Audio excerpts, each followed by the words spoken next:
देखिए, मीटिंग बहुत अच्छे वातावरण में हुई है। हमारे सभी लोग सीनियर जो लोग हैं वो सब लोग यहाँ उपस्थित हुए हैं और सब ने बिल्कुल विस्तार से डिस्कस किया है और आदरणीय कलेक्टर साहब ने ये आश्वासन दिया है कि उनको जो हमने 3-4 पॉइंट्स 3-4 विचार दिए हैं, बिंदु जो दिए हैं, उन्होंने कहा कि मैं इनको ठीक से सर्च करा लेता हूँ, इसकी व्यवस्था को मैं देख लेता हूँ और आपको निश्चित रूप से न्याय मिलेगा।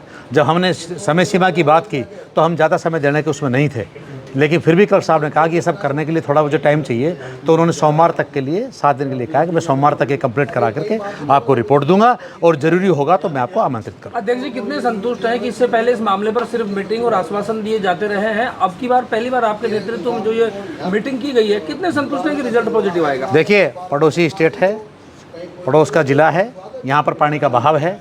ये ज़रूरी है कि यदि समाधान बहुत आसानी से होता हो तो हम उसकी तरफ बढ़ रहे हैं, यदि नहीं होगा तो पंचायत स्वतंत्र है, अपना निर्णय लेगी, अपनी अगली कार्रवाई करेंगे। तो पंचायत का जैसे निर्णय लिया था कि आगे पंचायत की जाएगी, तो अब क्या निर्णय है? देखिए, अभी हम सोमवार तक वेट करेंगे और मंगलवार तक अपन लोग वेट करेंगे और ज़रूरी होगा तो इनके संपर्क में बात भी कर लेंगे इनसे कि आपकी क्या रहा, आप कहाँ तक पहुँचे हैं, और यदि इनका कोई संतोषजनक प्रगति नहीं रहेगी तो अपन लोग फिर सभी लोग हैं सबको बुलाएंगे और उसके बाद पंचायत डेलीगेशन दोबारा मिलेगा या यहाँ के प्रशासन? नहीं, वो सब विचार विमर्श की बात है। इनको लगेगा तो आ जाएंगे और नहीं लगेगा तो कोई बड़ी बात नहीं। अपन तो स्वतंत्र है, अपन लोग अपने लोगों को बुला करके वहाँ निर्णय करेंगे। अध्यक्ष साहब, एक दिन की तो समस्या नहीं है, जल भराव की तो लंबे समय से समस्या है। प्रशासन को, रेवाड़ी प्रशासन को भी पता है कि क्या होना क्या, जब भी इसका समय क्यों लिया गया? देखिए, हम इससे कम के लिए बात क्या करें, समस्या का हमें बिल्कुल मालूम है और इसीलिए हम ज़्यादा समय नहीं देना चाहते।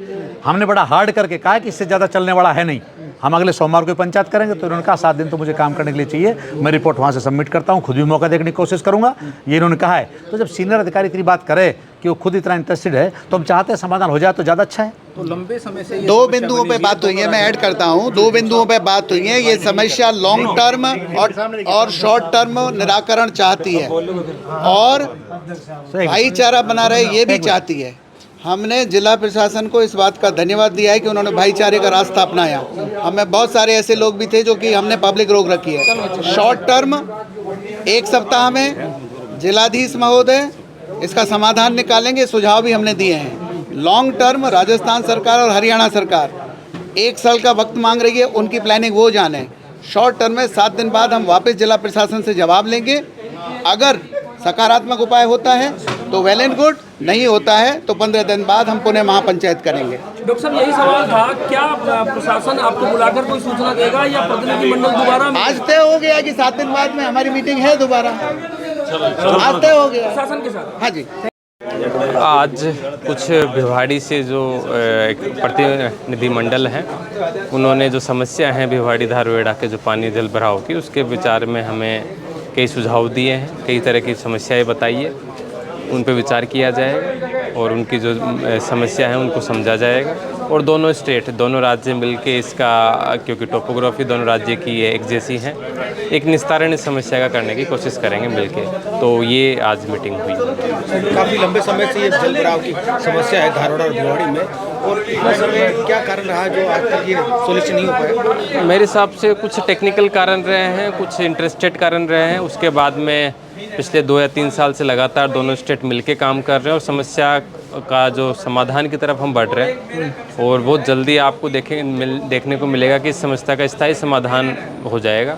तो हम कोशिश कर रहे हैं पूरी इसको समाधान। जिस तरह से भिवाड़ी से और लोग यहाँ मिलने के लिए आए, ऐसे धारवाड़ा के लोग भी आने चाहिए था। आप कितने आज हमने इनकी बात सुनी है, जो विचार इन्होंने किए उन पे हमने कहा भी है कि उनसे भी एक बार बातचीत करेंगे, बातचीत से ही समाधान होगा। सर, वार्ता में किस तरह के जो समाधान की बातें की गई, किस तरह के आपको एक सुझाव दिए गए हैं? सुझाव कई तरह के दिए गए, उसको मैं अभी बता नहीं सकता। वो हम एक बार फिजिबिलिटी उनके चेक कराएंगे पहले अपने इंजीनियरिंग डिपार्टमेंट से, अपने अधिकारियों से, उसके बाद ही उन पर विवेचना हो सकती है, क्योंकि सुझाव तो कई तरह के आ सकते हैं और सारी बात बताना यहाँ संभव नहीं है। सर, धारूहेड़ा में जो NH48 है उस पर अभी तो भिवाड़ी का पानी नहीं आ रहा, लेकिन अभी भी पानी भरा हुआ है, सेक्टर में पानी भरा हुआ है। क्या लगता है कि जो आपके नाले वगैरह पूरी तरह से दुरुस्त नहीं है? जो उसके लिए भी अधिकारियों को बोल दिया है कि नालों की सफाई करें। कुछ पानी ओवरफ्लो होकर आ भी जाता है, बारिश भी ज़्यादा हुई है बारिश काफ़ी तेज़ हुई है, जो पिछले 4-5 दिनों की बारिश हुई है, तो उसको भी हम जल्दी निकाला जाएगा। भिवाड़ी में ये कहा जाता है कि रास्ता में जो पानी आ रहा है कि वो फैक्ट्री का पानी नहीं है, वैसा पानी। देखिए जी, उसका कोई एक सिंगल आंसर तो हो नहीं सकता।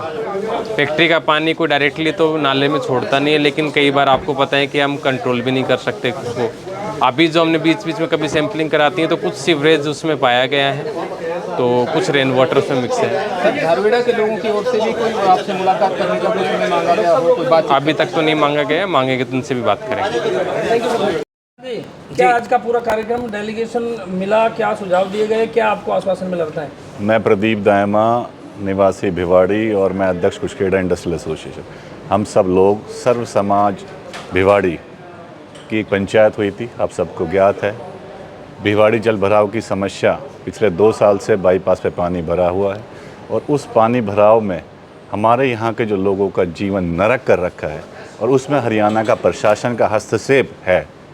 उस हस्तक्षेप के खिलाफ हमने पंचायत रखी थी। उस समय हमें जिला प्रशासन रेवाड़ी की तरफ से मिलने का समय दिया गया था। आज हमारा पूरा प्रतिनिधिमंडल यहाँ मिलने आया है, और उनके साथ विचार साझा कर हमने काफ़ी डिस्कशन किया है पानी के ऊपर। तो आप क्या सोचते हैं समस्या के समाधान के लिए क्या इम्प्लीमेंटेशन हो सकता है, क्या सुझाव? सुझाव तो बहुत सारे थे, लेकिन जो मुख्य सुझाव 3 सुझाव हम लोगों ने चिन्हित किए हैं, तो उसमें हमने ये ऑप्शन सरकार इनके हरियाणा के प्रशासन के पास रखा है कि वहाँ से सटता हुआ एरिया जिसमें हरियाणा की हुड्डा की ज़मीनें हैं, खाली ज़मीन पड़ी है, उस पर अगर कुछ पानी स्टोरेज कर लिया जाए ड्यूरिंग द रेन सीज़न, तो पानी उस समय वहाँ चला जाए, तो हमारा जो रोड है वो अभी अव्यवस्थित हुआ पड़ा है, उसको चालू करने के लिए अपन उस पानी को वहाँ डाल सकते हैं। दूसरा, प्रशासन के तौर पे हमारी सरकार भी काम कर रही है, आपकी सरकार के जो हरियाणा की सरकार जो काम करी वो भी कलेक्टर साहब ने हम सबको बताया है, तो वो मिलजुल के सरकारें तो फैसला करेंगे। लेकिन हमने अभी, उन्होंने हमें जो आश्वस्त किया है वो टेम्परेरी एक सॉल्यूशन दिया है कि अगले 5 दिन में या 7 दिन में उस पर वर्किंग पूरी करके 7 दिन बाद हमारे साथ दोबारा मीटिंग करके उसको कार्य योजना को धरातल उतारने का काम करेंगे। बहुत धन्यवाद जी। मैं भिवाड़ी राजस्थान से हूँ, अलवर का पार्टी का युवा मोर्चा अध्यक्ष हूँ। अभी हम हरियाणा रेवाड़ी के कलेक्टर साहब से मिलने आए, और हमारी बहुत बड़ी समस्या जल भराव के लिए, तो मेन तो क्या फिलहाल अल्टरनेट है थोड़ा समाधान के लिए, तो अपन ने जगह बताई है उनको। जैसे कलेक्टर साहब ने हमारा रास्ता रोक दिया, ये भी गलत है। हरियाणा सरकार ने हमारा रास्ता रोका। रास्ता रोकना तो किसी का भी सही नहीं है। कलेक्टर साहब बेशक किसी भी जिम्मेदारी पे हो, रास्ता रोकने की जिम्मेदारी इनके पास भी नहीं है। रास्ता रोकना बिल्कुल गलत है। पानी निकालेंगे हम, और रास्ता रोकना जानते हैं तो खोलना भी जानते हैं। हम सीधे कहना आश्वासन ये दिया उन्होंने कि अभी हम अल्टरनेटिव पानी जो भरा हुआ है, उस भराव पानी को कहीं ना कहीं अपन इधर बहाव की तरफ भेज देते हैं, फिर उसके बाद अपने जो STP बनना है या कुछ बनना है उसके लिए होगा। फिलहाल पानी सूखना चाहिए, और जो रास्ते में जो रैंप है हम उसके लिए कह चले हैं कि अवैध है, और अवैध होगा और रहेगा तो उसको उखाड़ भी देंगे। हम कह चले हैं साहब, हमारे लोग दुखी हैं। मंगलवार के अल्टीमेटम और मंगलवार के सुझावों के बाद अगर रहता है तो रैंप तोड़ा जाएगा।